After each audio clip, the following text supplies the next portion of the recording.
Okay, so learn how to day trade with me. Many of you have been jumping on my lives and asking me to teach you to day trade, and I've kind of finally bit the bullet and I decided to put something together. So I'm putting something together in a number of probably a dozen or so chapters, and here's chapter one. I just want to go through a couple of introductions to what day trading actually is and what it is, because we're talking about day trading, a number of different ways you can trade, but day trading is what we're going to concentrate on today. So how does day trading work? Well, the simple concept is that we were looking to buy high volatility stocks. What do we mean by that is we're looking to buy stocks that are going to move up. In other words, as day traders, we profit from volatility. So markets aren't going to give us profits. We need to find markets that are moving. It doesn't matter if it's moving up or if it's moving down, and that way we can actually find stocks that are moving in tandem to the market, and that we can capitalize on that movement. So volatility, we want to follow the volatility. Wherever the volatility actually is, that's where we can actually make some profits. If the market's not moving, we're not making money. It's that simple. So we need to find volatile markets that are moving. I'm not particularly bothered whether the markets are moving up or down. It just means that we have to be conscious of the stocks when we're looking for the movement within those stocks. When stocks are moving, we can always find, when markets are moving, we can always find stocks that are moving.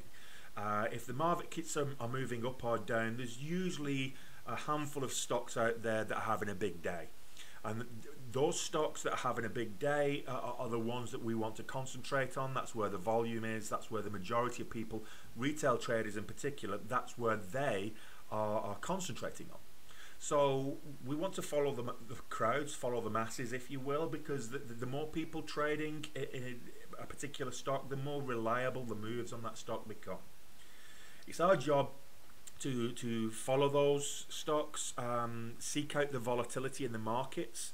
Now this can be, when we're hunting for catalysts on an intraday basis, this could be newsworthy events, so it could be an FDA approval to a new vaccine, or it could be a patent granted, or it could be just a earnings release, quarterly earnings releases, anything like that. So other types of newsworthy events. So we're looking at that for a catalyst. We're looking at where people are actually taking note, and we're looking to take advantage of volatility in voluminous or high moving stocks. So bear that in mind. What I will ask question for you is why do most traders fail then? If we're all looking for the same things and we're following the same things, why do most traders fail? Well, it comes down to a number of reasons, if I'm being completely honest about it. Day traders are required to make quick decisions, and they need to do it sticking to a disciplined regime. Most new traders lose money. We know the statistics. It's like kind of about 85–90% of people that get involved are losing money. Just bear that in mind. Why is that? Well, they're not trained. They've no muscle memory as such. So they lack the ability to make good decisions and maintain composure under pressure. So if they're in a losing position and they find themselves in a little bit of hot water, do they cut the losses or do they hold on to a losing position? I mean, think about that for a little while. How many times have you've been trading and you've had a losing position and you had a stop plan in place, but you move that stop loss just to accommodate the losing trade, hoping that it is going to bounce a little bit, and you move it a little bit further again, and you end up moving what should have been out for a $100 loss ends up being a $200, $300, $400 loss. Skill and discipline are like muscles, and you need to use them and use them in the correct order, muscles require exercise to grow. So your ability to use your muscle memory with trading is no different. You need to practice. Your ability to make quick decisions and follow your trading rules will come with more practice. So make sure you practice in a simulator. So what are we practicing on? Well, we need trades to practice on. So where do we find them? Well, once I've found stocks that have the volatility, as I was talking about, and they have the potential to make some moves that we can utilize for some profit, I then have to look for the right entry positions, the right exit positions. I have to start setting up, and you should be always planning your trade in advance. Before you even enter a position, you should be looking at making a plan of the trade. Of course, it can change intra-trade, but by and large, you should have a plan for the trade before you actually enter. Now, I rely upon a number of simple patterns. So I have the flat top breakouts, I have the opening range breakouts, I have the VWAP bounce that you probably heard me talking about previously, bull flags, ascending wedges, descending wedges. There's a number of simple patterns that you see repeating time and time again that we can take advantage of.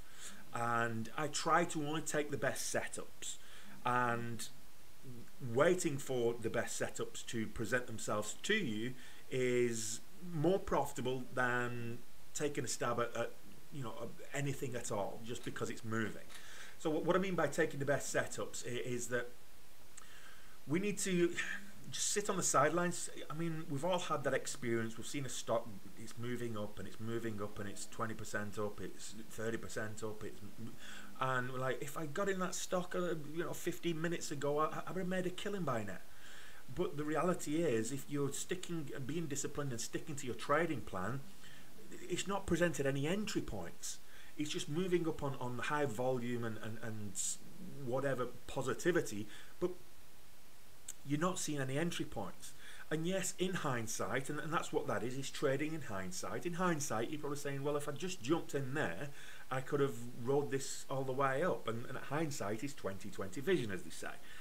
It doesn't exist. So what happens if you ride that momentum, you see that stock moving up and it gets to 25-30% up on the day, and you think, okay, I'm getting in here, and you jump in and then it reverses. It completely fakes you out, it reverses, and then you're in the hole for a loss. And it could be $800, it could be $8,000, it could be $80,000 depending on your sizing and your positioning. So it's always better to be patient. Wait for the setups to present themselves. Don't take any crappy setups just for the sake of a boredom trade. Just because you're bored waiting on the sidelines for a trade to present itself doesn't mean that you have to take a trade. Being patient is one of the key skill sets and key characteristics of a profitable day trader. Learning to be patient is extremely important for long-term success. If you don't take a trade in a given day, do you know what? The market's open again tomorrow.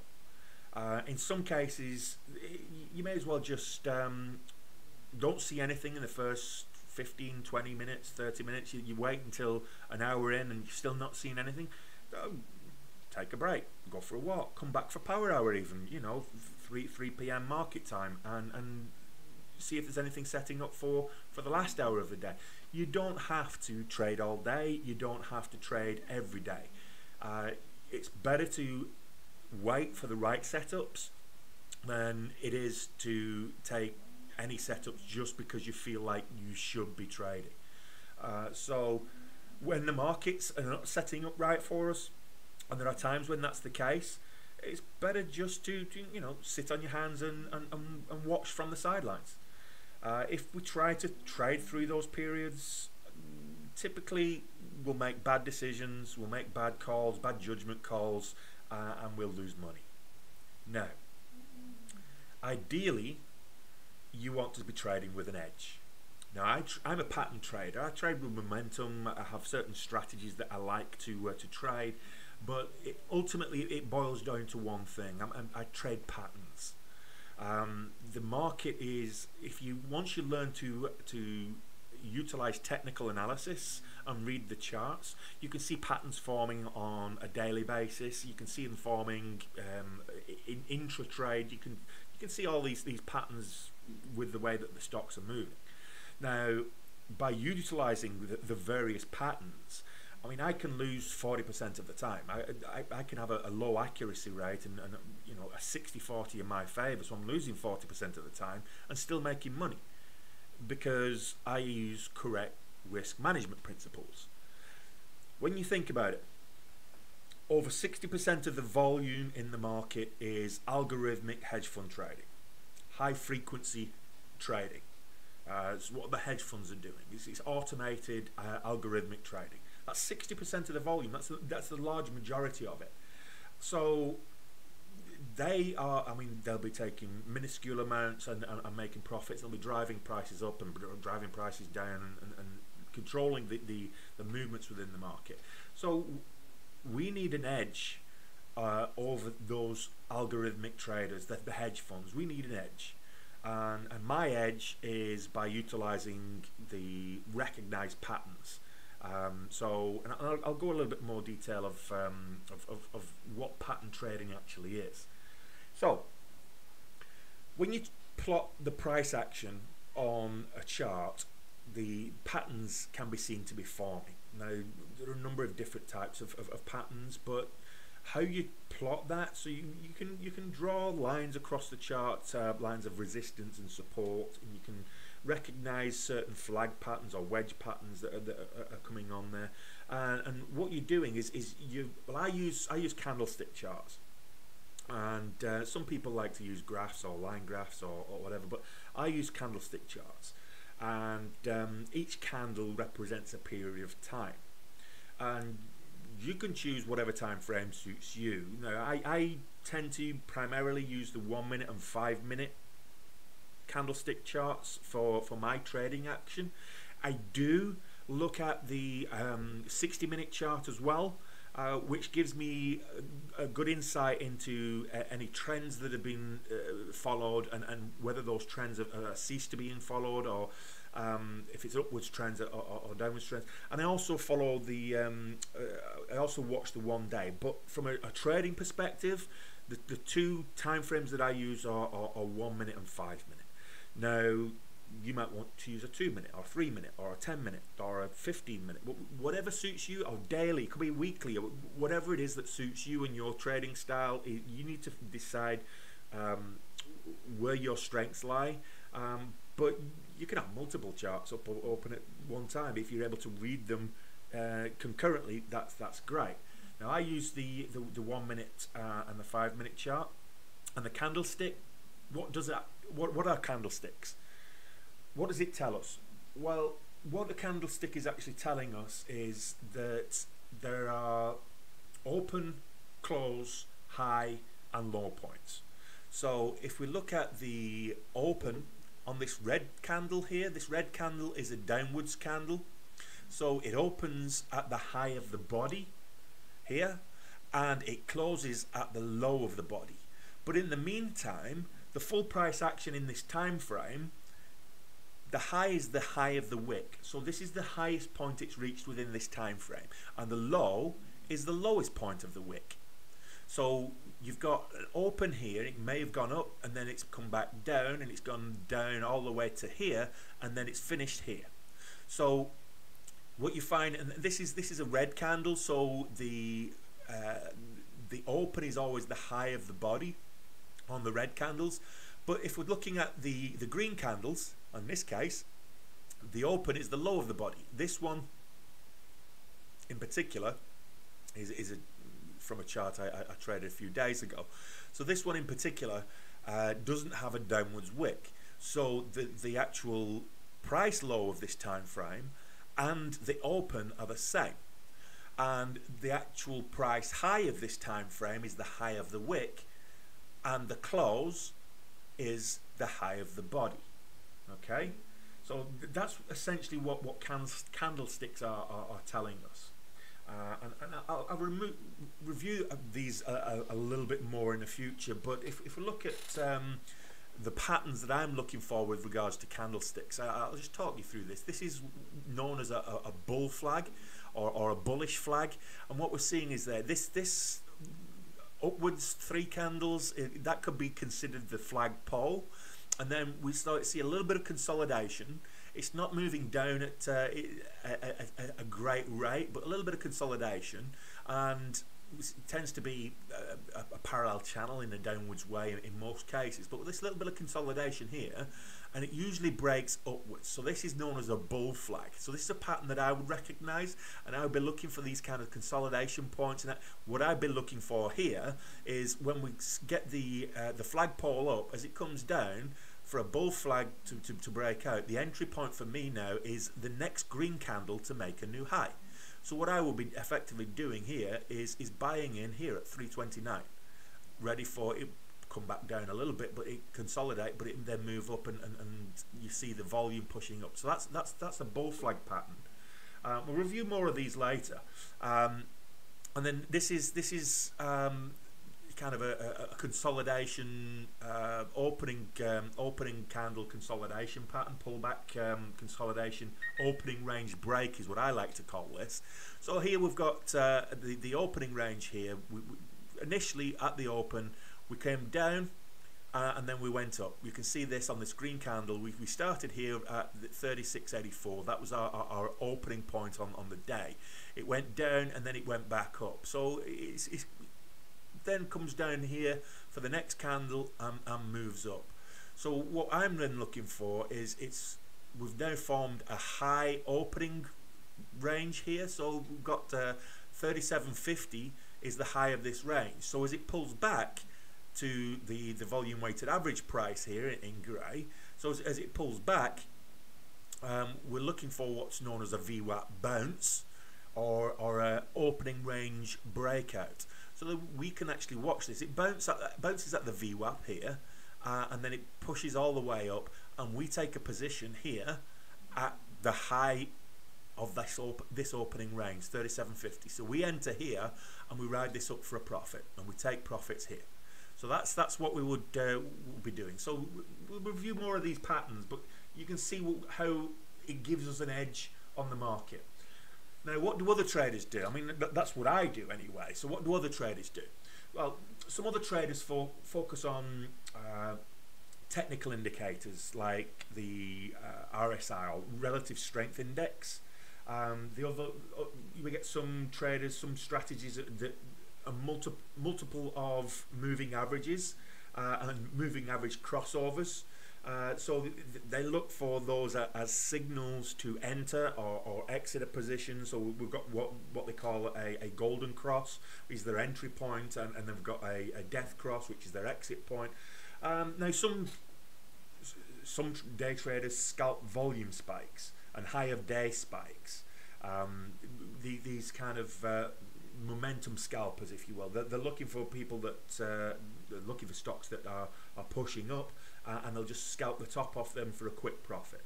Now, some traders, they focus exclusively on counter trending. Now, what I mean by that is if you look at the relative strength index, when it's a low relative strength index, or it's showing signs of being oversold, they will buy it. So they will buy that point with a view to it reversing and moving back up into the RSI standard range.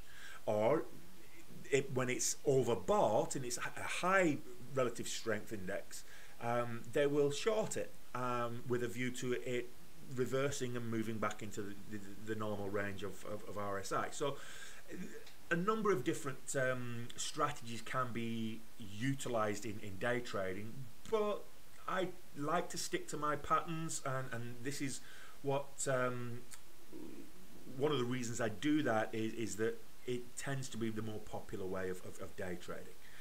A lot of retail traders in particular trade using patterns, and the patterns are recognized throughout the industry, so that if I see a setup forming, you can pretty much damn well bet that there are hundreds, if not thousands, of other traders that are also seeing that same setup forming. The more traders that are using the same patterns, the more that the price movement will respect that pattern, the more that it will be reliable. So in addition to that, let's talk about high volume stocks. So we want to be trading the stocks that where the crowds are. We want to be going with the crowds. So most traders are trading high volume stocks. They're watching the same stocks, and I want to be watching the same stocks as they are, and they're watching the same as me, and we're all watching the same stocks together. And that way we will all be looking for the same patterns and the same entry points, and that way we will exhibit more reliable behavior when we start trading these patterns. It doesn't always work. I've got to be honest. Occasionally you get faked out, so it doesn't always work. And some stocks it doesn't work on at all. They have their own little ways of dealing with things. So I'll go into a little bit more detail in another chapter when we talk about stock selection, another lesson about stock selection. But just be wary that it's not 100%. It can be a good profitable way to do it, but you're going to get losers and winners. So it's important that you continue to manage risk even if you're trading patterns.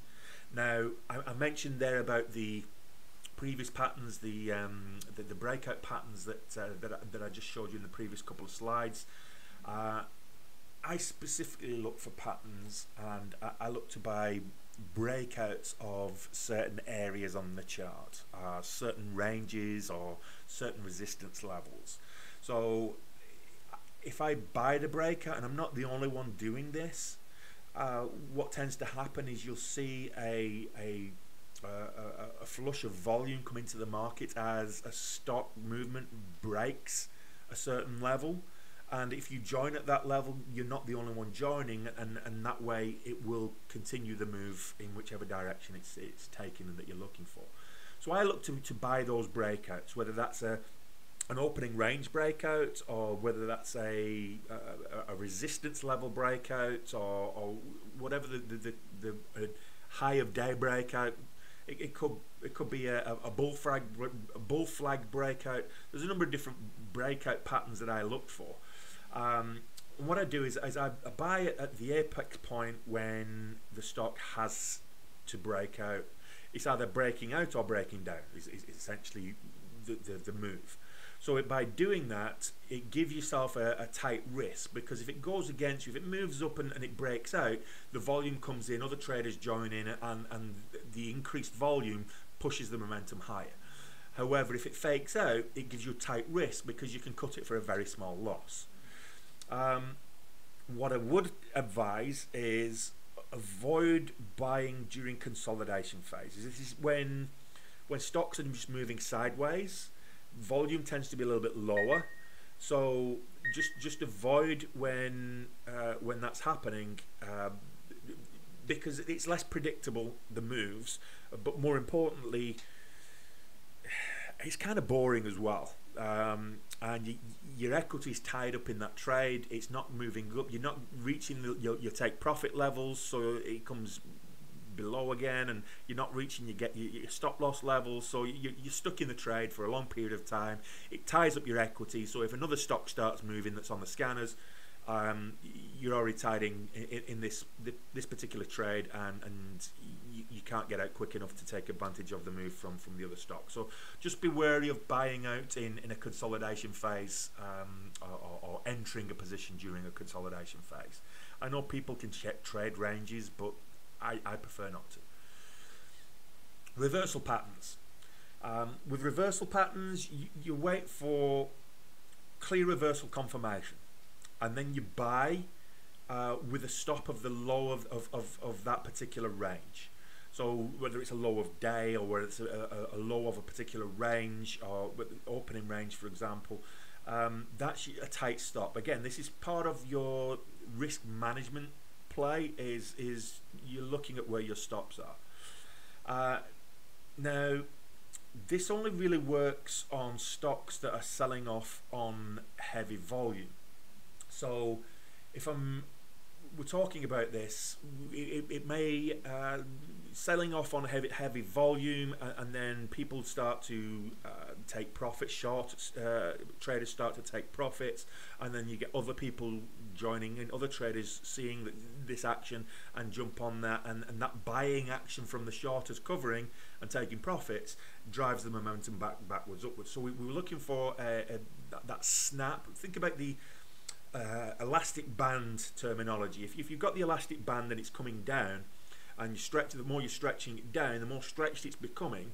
At some point, it's going to reach its peak of stretchiness, and it's going to want to pull back up a little bit. So that's what we're looking for with these reversal patterns.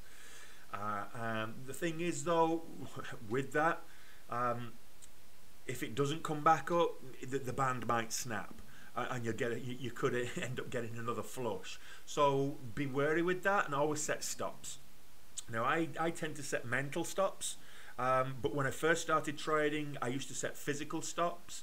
I used to set, I go in with range stops, or I go with an actual stop that I could move on the chart, or I put trailing stops, depending on what we're looking at. But my mental stops, what I tend to do is, okay, because I'm looking at the 1 minute and the 5 minute chart, what I tend to do is, okay, as I enter the trade, where am I going to get out if this trade goes against me?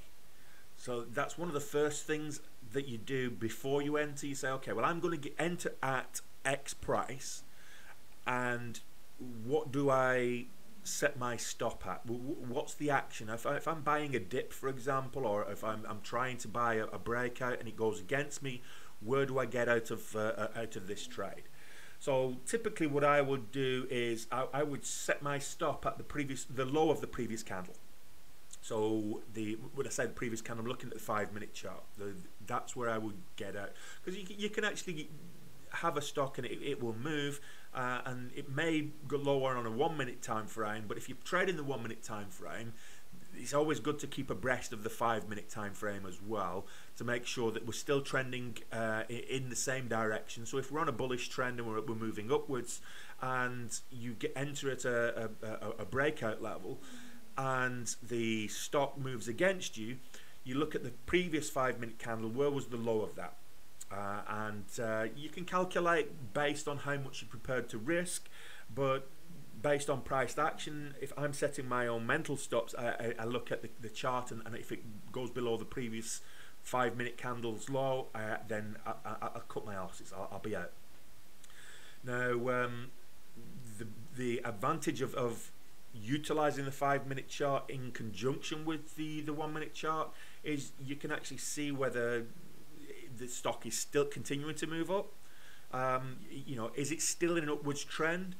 I like to use the volume weighted average price as an indicator, and I'll come to this a little bit more, because that is a good intraday trend indicator, and I'll cover that a little bit more in a later lesson. But we want to try and maintain, if we're engaging with an upward stock, and I tend to be long biased, as I've already mentioned, we want to try and maintain that upwards trend. If the stock is stopped trending in an upwards upwards trend, then it's time for us to exit that particular trade, because it's less likely to go in our favour. With that in mind, stocks also tend to trend with the wider market.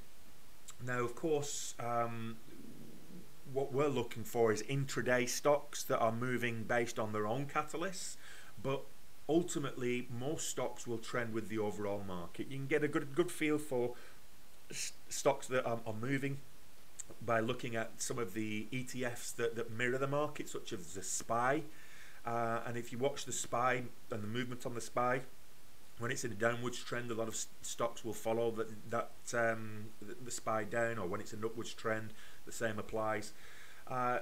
So stocks will in general follow the overall market, unless something happens which dictates they don't have to, or they shouldn't do. So what does that mean? It means that intraday stocks may have intraday movement which are not in line with the wider overall market, because there's a catalyst driving them in a particular way. And I mentioned this earlier. The catalyst could be earnings release or press release. It could be an FDA approval to a pharmaceutical stock. It could be a patent granted to an engineering company. There's a number of different ways, news catalysts, that it signals good news for that particular company, and it impacts the price action accordingly. So it's our job to find catalysts for that stock to move. Now, what I do is I scan for earnings, I scan for news, activist investors. You get Wall Street Bets or wherever, various other gurus that are actively, trying to beat the shorts on a particular or a short squeeze on a particular stock.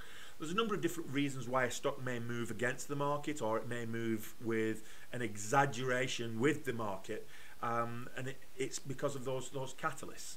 Now, let's talk about retail traders versus institutional traders. When I'm talking about institutional traders, usually the hedge funds and the which accounts for the majority of the market, I have to say. Now, the retail traders is you and me. We're the regular traders. You could be a full-time day trader, you could be a part-time trader, but you're working for yourself. You're not working for a finance company or a hedge fund or a trading firm. Institutional traders typically would be trading with other people's money, so they would have large amounts of capital. They have much larger accounts to trade with, and so they're managing portfolios for their clients. Now, they are extremely aggressive and they take large positions. So what I mean by that, if you're trading something with 3, 5, 10,000 shares, they could be trading with 30, 50, 100,000 shares. They're being much bigger in size than you, and even more than that, and they can affect the price action. In a lot of cases, they can affect the price action in a huge way in a very short space of time.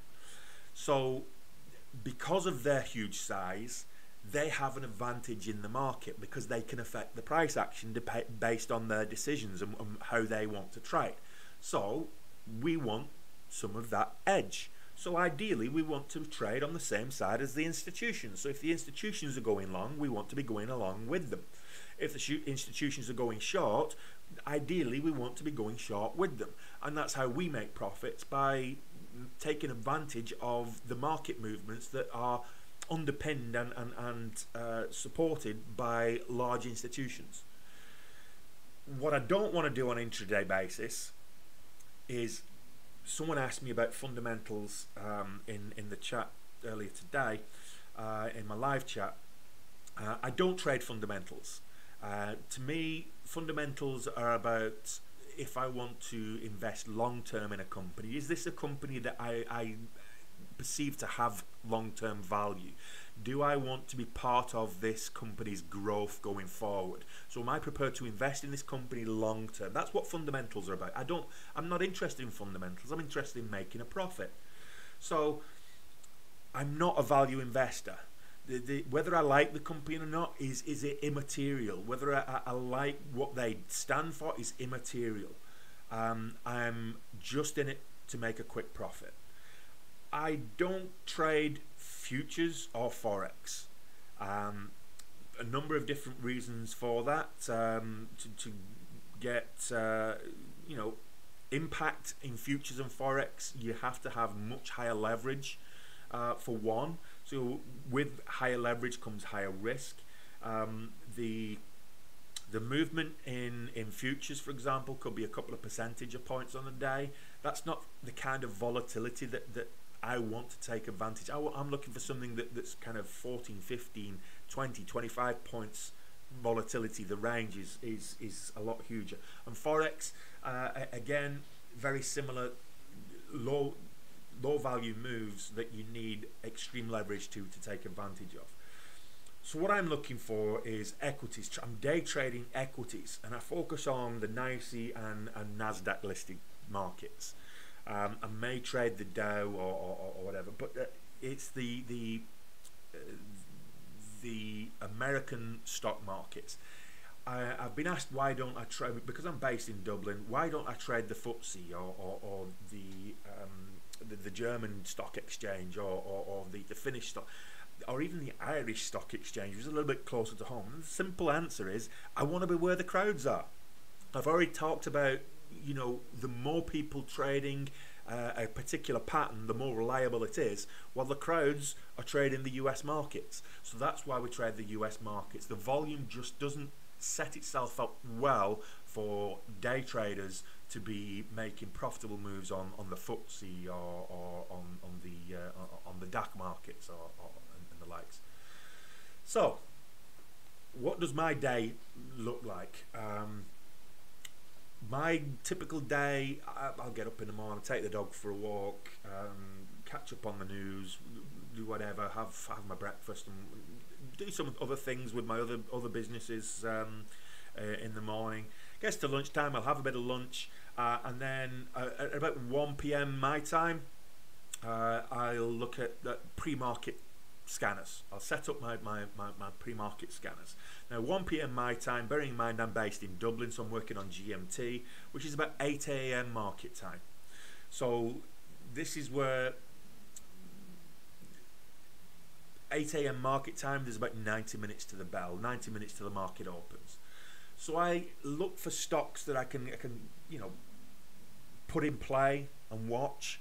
And I actually create a list of stocks, a watch list. I will have a screen where we'll have on the 1 minute chart, I'll have 8 different stocks, all on the 1 minute chart, maximum of 8 that I'm watching for the day and for the open. And I'll have my trading screen as well. So I will have a little list there, so I can actually switch between stocks at the click of a button. So I'm looking to create a watch list for the day. By 2 p.m. or you know, 9 o'clock market time, I'm sat at my desk and I'm ready to trade. If I've not taken any trades pre-market, which is a different conversation, but if we're talking about just trading in the regular market, the 2:30 to 4 p.m. my time, which is 9:30 in the morning market time to 11 a.m. market time, that's the most aggressive trading. So if I use the gap and go strategy that I like to use, and if you've watched me trading live, you'll see me talking about gap and go. You'll see me using the gap and go pretty much every day. I use momentum trading strategies, and I may look for some reversal trading strategies to a lesser degree, but I prefer those momentum strategies and the gap and goes. That first 60 to 90 minutes is where I'll be the most aggressive. After that, I may do some lighter trading using momentum, reversal, and end of day squeeze strategies. After 9 p.m, if I'm still trading, I'll review what I've done that day. I'll review of the trades, what I could have done better, what I actually did well, and I'll do a full review, and that's when the market's closed. So that's my trading day if I'm looking across the day. However, very often I'll trade that first hour and then I'm done for the day. So I'll then take the dog for a walk, and another walk, if you will. I get some fresh air, or I'll go to the gym, and I'll go shopping and get my groceries, whatever it is. I'm done for the day. If I've managed to build up a nice little profit on the day in that first hour when the most volume is in the market, then there's no harm in walking away, and that's the psychology you need for the market. You need to have that mentality. What I say about that is that winners walk away. You get in, you make your profits, and walk away. Sometimes you think that the stock is done, so you get up from your chair and you go and start doing your thing, and you come back later to review your trades, and you see that, well, actually it was a fake out, and it consolidated for half an hour to an hour or whatever, and then it went on another run, and it moved up another 50-60%. The worst thing you can do there is give in to FOMO. FOMO is FOMO, is fear of missing out. So just you know, walk away. Likewise, if you're losing in that first hour, what I find is it's an interesting, because what I've found is if I'm not making money in that first hour, I don't like to sit around and very often I'll just close it down and put it down as a bad day, a red day, a lost day, and I'll come back the following day, because my mentality at that stage is no longer in the way it could be to make good decisions. And the fact is that if the market is trading in a way that I've not made a profit in the first hour to 90 minutes, the likelihood of me making a profit in the rest of the day with lower volume is much less likely. Okay, so I'll walk away after that first few hour and a half. I very often walk away regardless, but unless there is something keeping me at the table. Very often we've already talked about why traders lose, and very often they lose because they either they keep fighting it out. They either overextend their welcome, so they've made a profit and they give it all back, or they make a loss and then they get to revenge trading and they start trying to recover that loss, and they make that loss bigger, so they end up with bigger size and try and recover that loss. Trading the first 90 minutes after the market opens is the easiest time to actually make money. That's when the volume is in the market. That's when the volatility is in the market. We've already said that volume and volatility is our best friends as day traders. We look for that volume and we follow the volume and we look to make profits on the volatility. As the day moves on, that volume and volatility dies away and it becomes a lot less easy to make profits. Trading out of frustration to make a comeback on losses is a recipe for disaster. You're just going to get yourself digging into a deeper hole. So just market psychology is know when to walk away. Winners know when to walk away. Okay, so what do you need to trade? I keep getting asked this all the time. What do you need to trade? Well, you need to know how to chart. You need a charting platform. I like TradingView. I use TradingView on a daily basis. That's the charting platform I will do a lot of charting with. You need a broker. You need a broker. I use Capital Markets Elite Group, and I also use, to a lesser extent now, Interactive Brokers. You need stock scanners. I use Benzinga. So I use Benzinga I used to use Trade Alerts and a couple of others, but I use Benzinga now for pretty much all my daily information. So I use them for gapping, to find gappers. I use them for signal alerts. I use them for calendar alerts. So calendar alerts, we're talking about events like earnings calls or IPOs and things like that.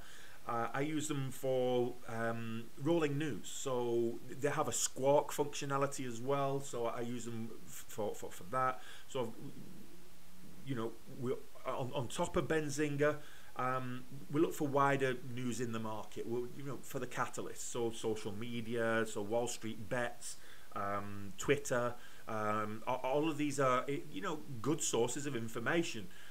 Reddit or whatever. When I say Wall Street Bets, it's a forum on the Reddit platform. Then we get like streaming news and things. So I tend to use Benzinga more often than not, but I don't shy away from using other news sources. Of course, you need the platform to trade as well. Now, my preference is Dash Trader Pro. I should have put this on this slide, but Dash Trader Pro. There are other platforms as well that are popular, and I'll cover some of those off a little bit later as well.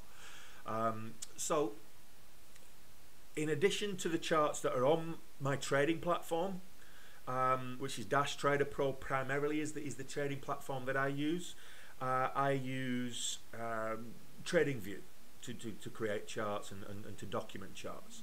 I focus on 5 and 1 minute charting time frames. I don't use many indicators. I've got to be honest, and I'll discuss this in more details. A lot of people you look at their charts and they can be very, very busy, and some of the charts I'll show in these lessons will have multiple indicators in there, but on a daily, intraday basis, I look at the volume. So I've got the volume histogram, I've got my volume weighted average price, and I've got my volume by price. Typically those are what I will use most days. I may look at certain moving averages or exponential moving averages and look at strategies there. Relative strength indicator or the alligator indicator. There are a few others that I will use, but on an intraday basis I tend to keep my charts very, very clean. Now, in order to get an advantage, you need a broker that provides you with software where you've got hotkeys. Hotkeys, hot buttons, the same kind of thing.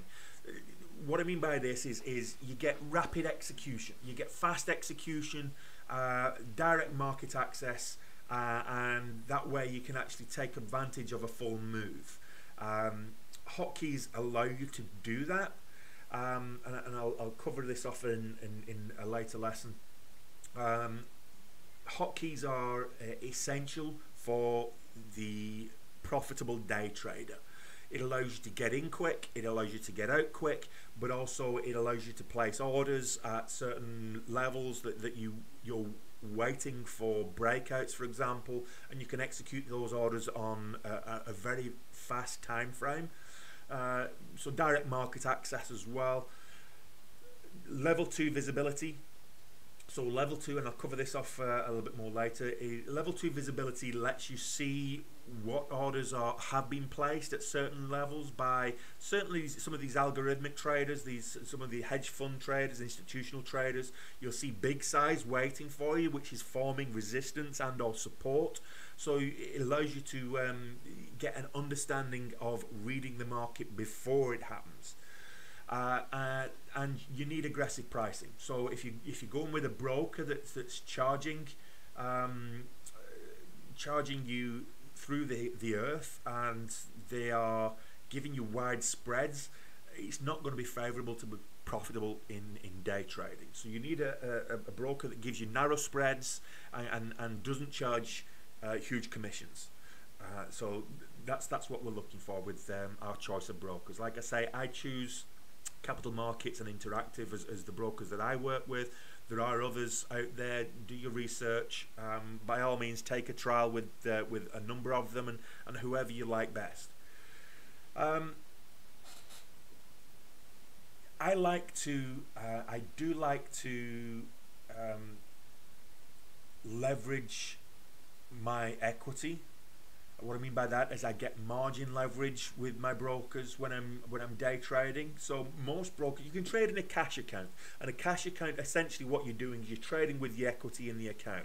So if you've got $25,000 in the account, you can make trades up to the value of $25,000. Most brokers will give you a margin account by default, and what that does is it allows you to get leverage on that equity. So most brokers will give you 4 times leverage. So 4 times leverage on a $25,000 account will give you $100,000 worth of buying power. So that means that if you are trading in a margin account, you're actually trading on margin, and you're using the broker's capital as opposed to your own. It's almost like a loan, if you will, a short-term loan. So you need to be responsible. You need to trade with strict risk measures in place, simply because not only does that allow you to make bigger winners on a move, you can also make bigger losers. Those losses can be a lot bigger. So, you know, a little bit later in the course, I'm going to go over risk management techniques and how to optimize risk management. But if you're trading on leverage, risk management is essential, absolutely essential. Okay, so what else do we want? We need to know how to find the stocks. We need to know what stocks are moving and when. So I use Benzinga, and I can't say enough positive things. But if you've ever joined me on one of my live streams, you will hear me talking about Benzinga. You'll see my setup. I'll show my setup on Benzinga, where I get my trade ideas from. Always, not always, but more often than not, comes from Benzinga. So the large majority of them come from the scanners that I built in the Benzinga Pro platform. It's not expensive. You know, you can get they do a 14-day free trial, but it's I would be lost without Benzinga. I mean, no, there are other scanners that you can use, but everything that I look for, I can get out of Benzinga. So you need a way to find these stocks, and Benzinga gives me that, and I really rate them highly. Streaming news feeds, again, I also use Benzinga for the squawk box functionality. So the news that they have, I've got a rolling ticker on one of my monitors that has the Benzinga news coming in, but you can actually set up the squawk where it's got vocal alerts where you can actually get the news over that. I've got volume spikes, stock halts, speculation. All of this comes from, you can get this in real time from Benzinga as well. Trading news is interesting. So there's a saying in trading that says buy the rumor and sell the news. I wouldn't go so far as to say that that's accurate. It depends on the news. But what I would say is wait for the dust to settle on news before you actually start buying it. Don't be impulsive, because very often what you'll get is an initial reaction to the news and then a complete reversal. So it's always better just to wait to see what trends form and what patterns form on the break of that news. Does it continue to have a bullish impact, or is that just an initial spike and the bullish impact is almost a fake out? You don't want to be entering into a position too soon, so just don't be impulsive just because there's been good news. Okay. Also, keep an eye on the ebb and flow of the market. I tend to keep a chart detailing the SPY open. So if you keep an eye on the ebb and flow of the wider market, we've already indicated that can have an influence on how stocks trade. And if the wider markets are moving in an upwards trend and a strong upwards trend, you can pretty much rely on those upwards trends being reliable with stock movements, particularly if they have an additional catalyst on top of that. But if the wider market is very rangy, or it's in a downward trend, and we're looking for an upwards trend on the stock that we're trading, there's always risk there. So we've got to adjust our size and risk accordingly. We tend to be a bit more aggressive, and we trade a lot heavier when the markets are strong and they're moving in a strong direction and adhering to a particular trend. So it's important to understand the impact on individual stocks that the wider market can have. So if we look at the macro channels, and I mentioned the SPY. So the SPY is an ETF that mirrors the S&P 500. So you can look at the SPY, and what I've always liked to do is draw trend lines in how it's actually operating, where support and resistance is, and we can see, it is the tops and bottoms within any kind of macro channels.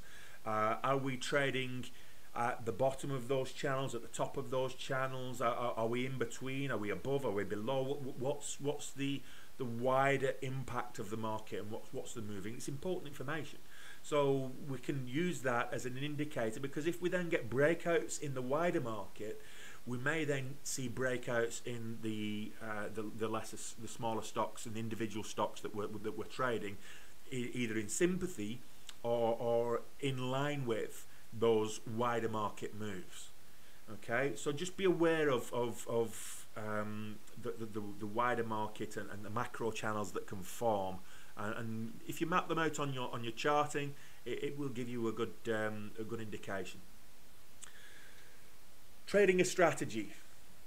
Now, if you're trading with real money, you need to be adhering to a predefined strategy, and I can't stress this enough. You need to have a documented strategy that you adhere to on a daily basis. Don't be going into the markets hoping that you can spot a trend and you know, make a profit. Most people lose money. I'll keep saying this because it's true. The majority of people lose money. So trade with an edge. Trade with a strategy that you have got and that you've worked with, you've practiced in a simulator, and that you've shown to be profitable. You've got historical data, 2, 3, 4 months worth of historical data of you trading this strategy in a simulator or paper trading it, if you will, that supports you using this strategy as being profitable. If you've not got that, then effectively what you're doing is you're throwing money at the markets hoping it's going to come back with interest, and very often, more often than not, it's just going to swallow it. It's not going to come back with interest, it's just going to swallow that money that you're throwing at the markets. So by having a strategy and sticking to that strategy, you're effectively trying to justify, you know, to yourself, not just to any, you're trying to justify why you're worth investing in. So think about it that way. Anybody that's supporting you, anybody that's within your inner circle, as well as yourself and your strategy, you want to be, if you're going to do this full time as a business, your bank manager's got to get on this, your accountant's got to get on this, your close friends and family are well, maybe not friends, but certainly family have got to get in on this. You've got to be able to prove to yourself and to them that what you're doing is going to be profitable, what you're doing is worth investing in. Until you've got that proof, and we're talking, you know, extended periods, 2, 3, 4 months, trade in a paper account, trade in a simulator. Don't put real money. It's worth investing a couple of months of subscription money. We're talking 150, 200 bucks a month or something like that. It's worth investing in a good simulator and trading in a simulator to cut your teeth and maybe spend $500 over the course of a quarter to cut your teeth, develop your strategy, prove your profitability before you put any money in with a broker. Do not live trade a new strategy. So once you've got a proven strategy, don't change it. Don't chop and change between strategies. Tweak it, by all means, make tweaks to your strategy, but ideally you want to be making those tweaks in your simulator to test if those tweaks are going to be profitable or not. So don't live trade something that you haven't tried previously. Don't try it in a live account, because more often than not it will go against you. And lastly, don't be impulsive. And I say this is a categoric do as I say, not as I do. Occasionally I have succumbed to my own emotions and been impulsive, and more often than not when that's happened I've lost money. So don't be impulsive. Stick to your strategy. Be disciplined. Be disciplined. It's important. It's very important. Okay? If you can stick to your strategy in a disciplined manner, you actually execute that strategy and you exit when you're supposed to exit, you add when you're supposed to add, and you get out and take profits when you're supposed to take profits, then you will be a profitable trader. What most people that lose money do is they veer from the strategy. They let emotions take over. So don't be impulsive. Don't let emotions take over. Stick to the strategy and be disciplined about it. Now, we all have our place in the market. We all find our sweet spot. I say every morning that my sweet spot is those kind of low cap stocks between $4 and $25 in value. That's my sweet spot, and I like to trade those on a momentum and certain strategies that I trade. Where's your place in the market? What is your sweet spot? Find out where your sweet spot is. It could be that you have a different sweet spot to me. So don't purely try to replicate my success. My success is not normal. Don't try to copy my strategy verbatim. By all means, utilize a similar strategy, but tweak it for your own trading style. Tweak it for your own place in the market. What is it that you're good at? What is it that you're good at? Are you good at spotting those reversals? Do you prefer to trade with a short bias? Are you more akin to betting on stock price moving downwards? Or is long bias, like myself and a large majority of retail traders, is having a long bias your calling? So work this out for yourself in a simulator, in your strategy, and decide where is your place in the market. What patterns and what strategies work within your wider strategy? Is it consolidation breakouts? So are you patient enough to watch a stock while it's consolidating? Having mapped out what the range of that consolidation range is, what are the highs, what are the lows? As it reaches one of those extremes, are you ready to trade the breakout? Document every trade that you make. Document it. Look at what you've done on it. I use TraderView as my trading journal. There's a number of different trading journals, but I use TraderView for my trading journal, and I track every single trade I take in TraderView. So I can actually go back, and if I lose money, I can look at the trade and ask myself, why did I lose money? Did I execute my plan according to my strategy or not? What this will also allow you to do, if you're doing it properly and documenting it properly, it could be a spreadsheet, but I use TraderView because I think it gives a lot more analytics. But you could do it on spreadsheet.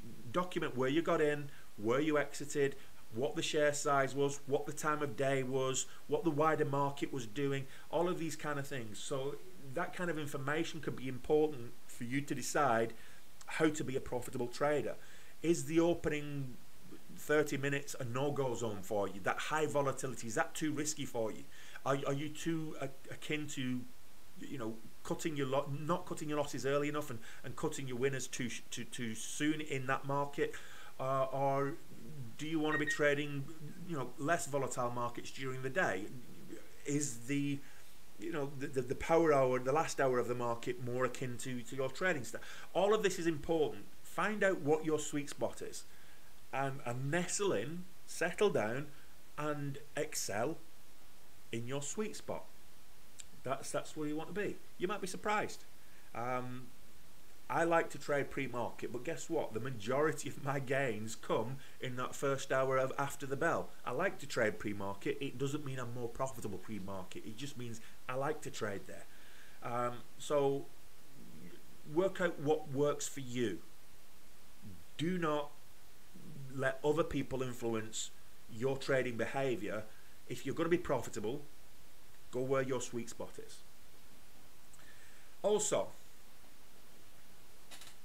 there's an old saying that says, a jack of all trades, a master of none. And this is never more true than in day trading. Don't try and do everything. Don't try and become a master of everything. It can be very confusing. If you're watching, by all means, learn all the patterns, learn how to read the technical analysis and the charting. By all means, learn how to read it, but become good at trading one of those. Become good at trading just one setup. You can branch out later, but get really, really good and proficient at trading a single setup. If you get one setup, and that happens often enough for you, that can be the difference between being profitable and being a loser. So you wait for that setup to present itself to you, and then you go aggressively after that setup with your trading style. If you get good at that one setup, you know that you can make money with that one setup. Then you can actually look for additional setups. You can look for additional patterns to complement that one setup. But if you're a long trader, don't worry about trading short. If you are a breakout trader, don't worry about reversals. All of this is there are very important techniques and strategies that you can master them all in time, but in the first instance, stick to a single strategy, get good at it, practice it. Going back to what we were saying at the beginning of the lesson about muscle memory, just, it's like going to the gym. Get on the bench and push those weights. Just exercise that one setup, get good at that one setup so that you can actually see that setup happening before it happens. Once you get to that point, you can be profitable. You can then start to add other setups to that, and who knows, you will become a master of all, but that takes time. In the first instance, just keep your keep your 6-shooter by your side, and don't start looking for cannons and rifles and everything else. Just stick to a single weapon that's going to be profitable for you. Get good at that, and then once you're good at that, you can then branch out and look at other areas. And again, if you're going to be branching out, do it in a simulator. Practice it in a simulator. Get good at practicing it in a simulator. There's nothing stopping you from having a simulator open and having your live account open on the same desktop. There's nothing stopping you from trading your one setup that you've proven to be profitable on your live account, and then if another thing is looking to present itself, trade it in the simulator to see, are you reading it right? Is this something that is going to work for me? That you can add then another string to that bow in your day trading thing. So get good at one setup, then add another one, and then add another one. Just start off with one though, okay? And that concludes today's lesson. So that's the introduction, and what I will say is in the next lesson we're going to concentrate more on risk management, so stay tuned, be sure to join us for that lesson. Thank you very much.